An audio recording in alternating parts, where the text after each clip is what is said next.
Marwadi university మంచి భవిష్యత్తు కోసం తెలుగు విద్యార్థులు ఇష్టపడే యూనివర్సిటీ. కాల్ 9059052378 9059052379. అందరికీ నమస్కారం. నేను Swaroopa Potlapalli. Welcome to trending topic.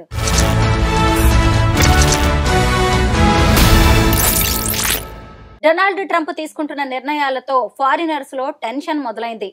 ముఖ్యంగా చాలా మంది యువత డాలర్ డ్రీమ్స్ అనేవి కరిగిపోతున్నాయి. ప్రస్తుతం నాతో పాటు ఎంతో మంది యువతని ఎంటర్‌ప్రెన్యూర్స్ గా తీర్చిదిద్దుతున్న founders lab CEO Kasaragadda Shakuntala గారు ఉన్నారు.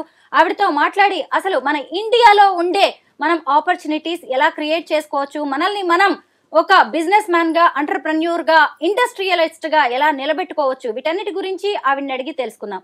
మేడం నమస్తే. నమస్తే అండి. మనం చూస్తూనే ఉన్నాం కదా, ట్రంప్ తీసుకుంటున్న నిర్ణయాల మీద ఇక్కడ పెద్ద డిస్కషన్ అయితే నడుస్తోంది.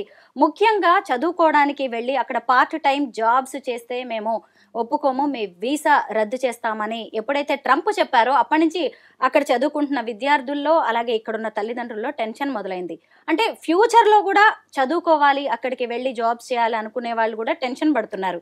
మీరు ఏం చెప్తారు ఇప్పుడు అక్కడున్న స్టూడెంట్స్కి కావచ్చు, ఇక్కడున్న పేరెంట్స్కి? బేసికల్గా మనము బయట దేశానికి వెళ్ళి చదువుకోవటంతోనే చూస్తే చదువు అవుతుంది, చదువుకుంటాము, బయటకు వస్తాము అని చూస్తాము. ఏదైనా స్కాలర్షిప్ బేస్తోనో స్టడీ లోన్తో వెళ్ళిన వాళ్ళము. కానీ ఇక్కడ అమెరికాకి వెళ్ళే స్టూడెంట్స్కి ఏముంటుందంటే, స్టూడెంట్గా ఉన్నప్పుడు కూడా సంపాదించుకోవచ్చు, అయిపోయినాక కూడా ఇమ్మీడియట్గా నాకు జాబ్ ఆపర్చునిటీ వస్తుంది, ఇంక అక్కడే సెటిల్ అయిపోతాను అన్న 80% స్టూడెంట్స్ అదే ఆలోచనతో వెళ్తారు. చాలా తక్కువ మంది మళ్ళీ తిరిగి వస్తాము, ఇక్కడే జాబ్స్ చేసుకుంటాము, ఇక్కడ వ్యాపారం చేస్తాము అని వచ్చేవాళ్ళు. సో ఇప్పుడున్న పరిస్థితిలో ఈ పాలసీ వల్ల ఏంటి అంటే, అదర్ దాన్ అకాడమిక్ ఇన్స్టిట్యూషన్, అంటే నేను చదువుకునే యూనివర్సిటీలో తప్పితే నేను బయటికి వెళ్ళి వర్క్ చేయొద్దు. అంటే యూనివర్సిటీలో నాకు ఇంటర్న్షిప్ వచ్చినా, లేకపోతే యూనివర్సిటీలో రీసెర్చ్ అసోసియేట్గా వచ్చినా నేను పని చేయొచ్చు. కానీ నేను బయట షాపింగ్ మాల్లోనో, హోటల్స్లోనో ఎక్కడ కూడా నేను పని చేసి నా లైవ్లీహుడ్ ఎర్న్ చేసుకోకూడదు.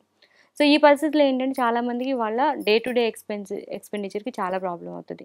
ఏదో they have to again go back to have a study లోన్ని ఎక్స్టెండ్ చేసుకోవటమో, లేకపోతే ఫ్యామిలీ నుంచి ఎకనమిక్ సపోర్ట్ చేసుకోవటమో కావాల్సి ఉంటుంది. ఈ పరిస్థితిలో ఏంటి అంటే, ఇప్పుడు ఉన్న వాళ్ళు అక్కడ ఉన్న వాళ్ళు ఎట్టి పరిస్థితుల్లో చదువు కంప్లీట్ చేసుకొని బ్యాక్ రావటమో, లేకపోతే అక్కడ ఎంప్లాయ్మెంట్ చూసుకోవటం అనేది ఒక ఆపర్చునిటీ. రెండోది, వీసా రెస్ట్రిక్షన్స్ కూడా పెరిగిపోయినాయి కాబట్టి రిజెక్షన్స్ కూడా ఎక్కువ అవుతాయి స్టూడెంట్ వీసాస్ కానీ ఏవైనా సరే. ఎందుకంటే యూనివర్సిటీకి ఉన్న అక్రిడిటేషను, తర్వాత వాళ్ళకున్న రెగ్యులర్ ఫాలో అప్స్, రెగ్యులర్ యూనివర్సిటీసా, ఆన్లైన్ క్లాస్, ఇవన్నీ చూసుకుంటే రిజెక్షన్స్ ఎక్కువ అవుతాయి. ఏదైనా కూడా ఏంటి అంటే నా ఉద్దేశంలో, బికాస్ ఇంతమంది అకాడమిక్ ఇన్స్టిట్యూషన్లో స్టూడెంట్స్ని చూసిన ఉద్దేశంలో ఏంటంటే, జీవితం ఎక్కడ ఒక దేశంతోనో ఒక యూనివర్సిటీతోనో ఆగిపోదు. మనం బతకాల్సిందే, మనం మన లైవ్లీహుడ్ ఎర్న్ చేసుకోవాల్సిందే. అలాంటి పరిస్థితిలో నాలెడ్జ్ తీసుకొని వచ్చి అది మనకు అదే ఉపయోగపడేటట్టు మనం ఇక్కడ కూడా ఎంటిటీస్ ఎస్టాబ్లిష్ చేసుకోవచ్చు, ఇక్కడ హ్యూమన్ పవర్కి కాంట్రిబ్యూట్ చేయొచ్చు ఒకటి. రెండోది, చదువు కోసం వెళ్ళిన వాళ్ళు కంపల్సరీ చాలా స్క్రూటినైజ్ చేసుకొని యూనివర్సిటీస్ని చూస్ చేసుకోవాలి. ఏంటి, అదొక అక్రెడిటెడ్ యూనివర్సిటీ అయినా, అక్కడ రీసెర్చ్, ఇంటర్న్షిప్, ఫెలోషిప్స్ అవన్నీ ఉన్నాయా, నేను ఫుల్లీ ఫండెడ్ ఫెలోషిప్తో వెళ్తున్నానా, లేకపోతే ఫుల్లీ ఫండెడ్ స్టడీ లోన్తో వెళ్తున్నానా, ఇవన్నీ చూసుకోకుండా వేరే దేశానికి వెళ్ళినప్పుడు ఏంటి అంటే రోజు గడవటం అనేది చాలా ఇబ్బంది అవుతుంది. సో మిడిల్లో వీళ్ళు ఇక్కడ ఉన్న పేరెంట్స్కి టెన్షను, అక్కడున్న పిల్లలు ఎక్కడ జైలుకి వెళ్ళిపోతారో, లేకపోతే వాళ్ళకి ట్యాగ్ వేసేస్తారో, మొన్న దించేసి వెళ్ళిపోయిన వాళ్ళందరికీ కాళ్ళకి చేతులకి సంఖ్యలు అవన్నీ కూడా ప్రతి ఒక్కళ్ళ మైండ్లో తిరుగుతూ ఉంటాయి. సో దీనికోసం ఏంటంటే, ఫస్ట్ నువ్వు చూస్ చేసినప్పుడు బెస్ట్ యూనివర్సిటీని నన్ను చూస్ చేసుకో, లేకపోతే ఇక్కడున్న బెస్ట్ యూనివర్సిటీలో చదువుకోవచ్చు. భారతదేశంలో కూడా ఇంటర్నేషనలైజ్డ్ స్టాండర్డ్స్ ఉన్న ఎడ్యుకేషన్ ఇన్స్టిట్యూషన్స్ ఉన్నాయి. ఆ కాంపిటీషన్, ఆ టెస్టులు రాసేది ఇక్కడ కూడా చేసుకొని చదువుకోవచ్చు, అదొకటి. లేదా ఆల్టర్నేట్ కంట్రీని ఎన్నుకోవటం, ఇవి. రెండోది, అక్కడ ఆల్రెడీ ఉండి ఎంప్లాయ్మెంట్ రాలేదు నాకు, నేను ఎట్లా సర్వైవ్ అవ్వాలి అనుకునే వాళ్ళకి మన దేశంలో కూడా చాలా ఆపర్చునిటీస్ ఉన్నాయి. ఏంటి, మనది చాలా పాపులేటెడ్ కంట్రీ, చాలా youth populated country. More than 65% of our population is below 35 years. So అట్లాంటప్పుడు చాలా స్కోప్ ఉన్న దేశము, భవిష్యత్తు ఉన్న దేశము. సో దానికోసం భయపడి జీవితం అయిపోతుందని అయితే ఎవరు కూర్చోరు అనుకుంటున్నాను నేను. Well said. బాగా చెప్పారు శకుంతల గారు. అయితే చాలా మంది యువత కూడా జాబ్ ఓరియంటెడ్ గానే ఆలోచిస్తున్నారు. మీరు ఫౌండర్స్ ల్యాబ్ ద్వారా అనేక బిజినెస్లని ఎస్టాబ్లిష్ చేయడానికి యూత్కి, దట్టు బీటెక్ స్టూడెంట్స్కి మీరు సపోర్ట్ చేస్తూ ఉన్నారు. అయితే ఇప్పుడు ఏఐ మీద వర్క్ చేయడానికి ఒక కంపెనీ పెట్టడానికి కూడా మీరు చాలా హెల్పింగ్గా వాళ్ళకి నిలబడుతూ ఉంటారు. ఎందుకు యువత ఊరికే ఉద్యోగం వైపే ఆలోచిస్తుంది? అంటే ఉద్యోగం గురించి ఆలోచించడం వల్లే ఫారిన్ వైపు, అమెరికా వైపు వాళ్ళు చూస్తూ ఉన్నారు. అలా కాకుండా బిజినెస్ అనే దాన్ని తీసుకుంటే యువత ఎలా ముందుకు వెళ్ళొచ్చు? యాక్చువల్‌గా ఏంటంటే ఇక్కడ ప్రతి ఒక్కళ్ళు బిజినెస్ మ్యాన్ కాలేరు అన్నది మనకందరికీ తెలుసు. అంటే risk taking capabilities and risk taking abilities. దాంతో పాటు ఏంటి అంటే మనకి ఒక ఉంటుంది. ఇప్పుడు మనం ఇంట్లో వంట చేస్తాము. వంట చేసుకోవడానికి అన్ని కూరగాయలు అన్నీ తెచ్చుకొని, అన్నీ రెడీ పెట్టుకొని, కట్ చేసుకొని, ప్రాసెస్ చేసి చేస్తాము. అలా కాకుండా మీకు ఎదురుంగా ఇక్కడ రెడీ టు కుక్కో లేకపోతే రెడీ టు ఈటో కనిపించిందనుకోండి. సో, ఆటోమేటిక్‌గా కొన్ని రోజులు అట్రాక్ట్ అవుతాం. అలానే ఏంటి అంటే ఫారిన్ కంట్రీస్‌లో జాబ్ మార్కెట్ బాగున్నప్పుడు, ఆపర్చునిటీస్ బాగున్నప్పుడు, ఎర్నింగ్ కేపబిలిటీస్ ఎక్కువున్నప్పుడు పీపుల్ వాట్ దే డూ యూజువల్‌గా నాకు అక్కడికెళ్తే ఆపర్చునిటీ వస్తది అన్నదానివి ఎక్కువుంటుంది.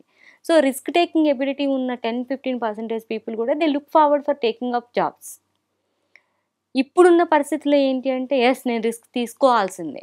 ఎందుకు అంటే ఈ కాంపిటీషన్‌లో, ఈ జాబ్స్‌లో ఒకరోజు కూడా ఎకనమీ లేకపోతే అంటే ఎకనామిక్ సపోర్ట్ లేకపోతే సర్వైవ్ అవ్వలేననుకున్నోళ్ళు ఏదో ఒకటి చేయాల్సిందే. అప్పుడు నేను చేసిన గ్రాడ్యుయేషన్‌కి రిలవెంట్ ఎంటర్‌ప్రైజ్ అన్నా చూసుకుంటాను, రిలవెంట్ జాబ్ అన్నా చూసుకుంటాను. సో, ఎంటర్‌ప్రైజ్ వైపు వస్తే ఏమొస్తుంది, ఇనిషియల్‌గా ఒక 2-3 years they have to struggle to build it. కానీ ఫ్యూచర్‌లో they will only become an employer and they grow their leadership skills, the passion they build into that product and everything makes them kind of complete human leader where they will become economic లీడర్స్‌గా తర్వాత వాళ్ళకి ఒక స్పిరిట్‌గా నిలుస్తారు. So, మనకైతే potential ఉంది. Various schemes ఉన్నాయి యాక్చువల్‌గా. State and central government schemes are supporting the youth entrepreneurs. College level నుంచి కూడా సెంట్రల్ గవర్నమెంట్ చాలా schemes they are supporting right from the college. ఇది చాలా మందికి తెలియట్లేదు శకుంతల్ గారు. ముఖ్యంగా అమెరికా అనగానే భూలోక స్వర్గం అనుకుంటున్నారు. అక్కడ లైఫ్ చాలా బాగుంటుంది. పైగా అక్కడ ఐటీ ప్రొఫెషనల్ కి చాలా డిమాండ్ ఉంది. సో అక్కడికి వెళ్తే పెద్ద జీతం వస్తుంది, ప్యాకేజెస్ బాగుంటాయి, త్వరగా లైఫ్ లో సెటిల్ అవ్వచ్చు.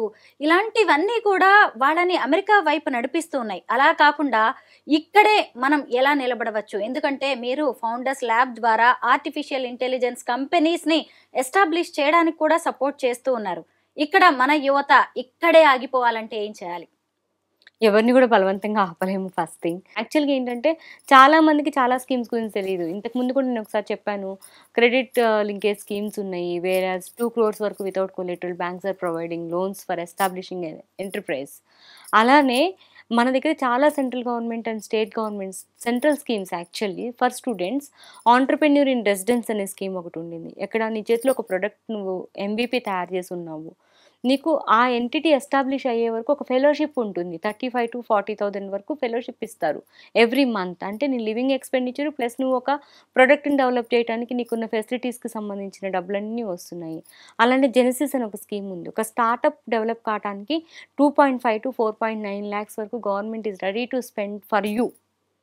అంటే మనకు చాలామంది మనకు వాళ్ళెందుకు పెడతారనుకుంటాం. నువ్వు ఒక కరెక్ట్ ఐడియాతో కరెక్ట్‌గా పిచ్ చేసుకుంటే ఆ స్కీమ్ నుంచి మెయిటీ జెనెసిస్ స్కీమ్ నుంచి డబ్బులొస్తాయి. అటల్ ఇంక్యుబేషన్ సెంటర్ నుంచి ఒక్కొక్క స్టార్టప్‌కి 10 లక్షల వరకు గ్రాంట్స్ వస్తున్నాయి. స్టార్టప్ ఇండియా సీడ్ ఫండ్ నుంచి ఒక్కొక్క స్టార్టప్‌కి 10-20 లక్షల వరకు గ్రాంట్, 20-50 లక్షల రూపాయల వరకు అంటే మిగతా 30 లక్షల రూపాయల వరకు డెట్. అది కూడా ఎలా 4-5% రిజర్వ్ బ్యాంక్ రెపో రేట్ ప్రకారము లీస్ట్ ఇంట్రెస్ట్ రేట్‌తో సపోర్ట్ చేస్తున్నారు. సో, ఈ స్కీమ్స్ అన్నీ ఉన్నాయి. ఇవే కాకుండా ప్రతి కాలేజ్‌కి ఒక ఇంక్యుబేషన్ సెంటర్, ఆ ఇంక్యుబేషన్ సెంటర్‌కి ఉన్న ఫండ్ నుంచి support, even philanthropists are supporting, CSR is supporting the technology based incubators for encouraging the startups. ఈ various corporate companies are establishing centre of excellences in the academic institutions to support these research and commercialisation. So, ఇన్ని opportunities ఉన్నాయి. Only thing is how you explore it and how you go to right kind of people to do it. So, part of this Founders Lab is creating various awareness camps on these schemes and other things. Shakuntala గారు, చాలా మంది అక్కడికి వెళ్ళిపోయి just employees గానే మిగిలిపోతున్నారు. ఇప్పుడు మీరు చెబుతున్న దాన్ని బట్టి చూస్తే ఇక్కడే ఎన్నో అవకాశాలు ఉన్నాయి. అమెరికా అంటేనే వలసదారులతో, వేర్వేరు దేశాల వ్యక్తులతో ఏర్పడిన ఒక దేశం. అంటే మన దేశ స్కిల్ కూడా ఇప్పుడు అక్కడికి వెళ్ళిపోయి ఆ దేశానికి ఉపయోగపడుతుంది. మన దేశానికి ఎక్కువగా ఉపయోగపడట్లేదు. ఇప్పుడైనా మనం ఎలాంటి చర్యలు తీసుకుంటే మన టాలెంట్ని మనమే వాడుకునే అవకాశం ఉంది, మన ఎకానమీని మనమే ఎలా స్ట్రెంగ్తెన్ చేసుకోవచ్చు?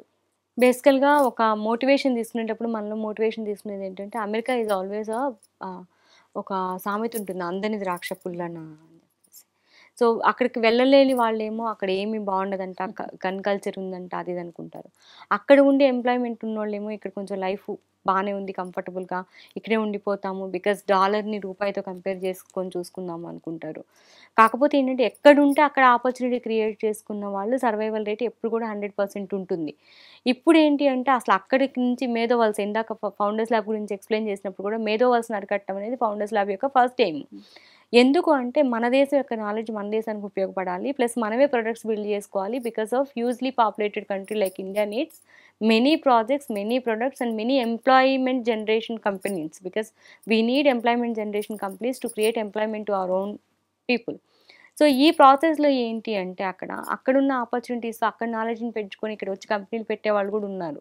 కానీ మన ఇండస్ట్రియల్ పాలసీస్ గురించి, మన స్కీమ్స్ గురించి అవేర్నెస్ అనేది క్రియేట్ చేయాలి ఎక్కువ. అది క్రియేట్ చేసినప్పుడు ఆటోమేటిక్గా పీపుల్ విల్ కమ్ ఫార్వర్డ్. ఎందుకంటే చాలామందికి ఈ స్కీమ్స్ గురించి చెప్పినప్పుడు అవునా ఈ స్కీమ్ ఉందా, మేము అవైల్ చేస్తాము, మేము అప్లై చేసుకుంటాము అని చెప్పేసి ముందుకు వచ్చే వాళ్ళు ఉన్నారు. చాలా వరకు మన ఐఐటీస్ కూడా అదర్ దాన్ ఐఐటీ స్టూడెంట్స్కి బయట వాళ్ళు స్టార్టప్స్తో వెళ్ళినా కూడా ఐఐటీస్ ఫండ్ చేస్తున్నాయి. వాళ్ళ ప్రొడక్ట్ డెవలప్మెంట్కి వాళ్ళు ఫ్రీ ఇంక్యుబేషన్ ఫెసిలిటీస్ ఇస్తున్నారు 3-4 years. ఎందుకు అంటే మన దేశంలో మన మేధోవల్స్ని బయట నుంచి బయటికి పోవడాన్ని అరికట్టేసి ఇక్కడ చేయడానికి.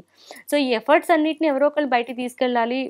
రిగరస్ అడ్వర్టైజ్మెంట్ కానీ దాని మీద రిగరస్ అవేర్నెస్ కానీ జరగాలి. గ్రేట్ వర్క్ అండి. మన మేధో వలసని ఆపడానికి ఫౌండర్స్ ల్యాబ్ పనిచేస్తోంది అన్నారు కదా. నిజంగా భవిష్యత్తులోనైనా మనం ఇప్పటి నుంచే గట్టిగా నిర్ణయాలు తీసుకుని అవేర్నెస్ కల్పించాల్సిన అవసరం అయితే చాలా కనిపిస్తుంది. ఎందుకంటే ఈ ట్రంప్ తీసుకున్న నిర్ణయాలతో మనమందరం భయపడ్డం ఏంటి, మన దేశంలోనే ఇన్ని రిసోర్సెస్ ఉన్నాయి, ఇన్ని ఆపర్చునిటీస్ ఉన్నాయి, వాటిని వాడుకోలేకపోవడమే మనం చేస్తున్న తప్పు. మీలాంటి వాళ్ళు ఇప్పటి నుంచే యువతలో చాలా చైతన్యం కల్పిస్తున్నారు. Thank you so much Shakuntala గారు. Thank you.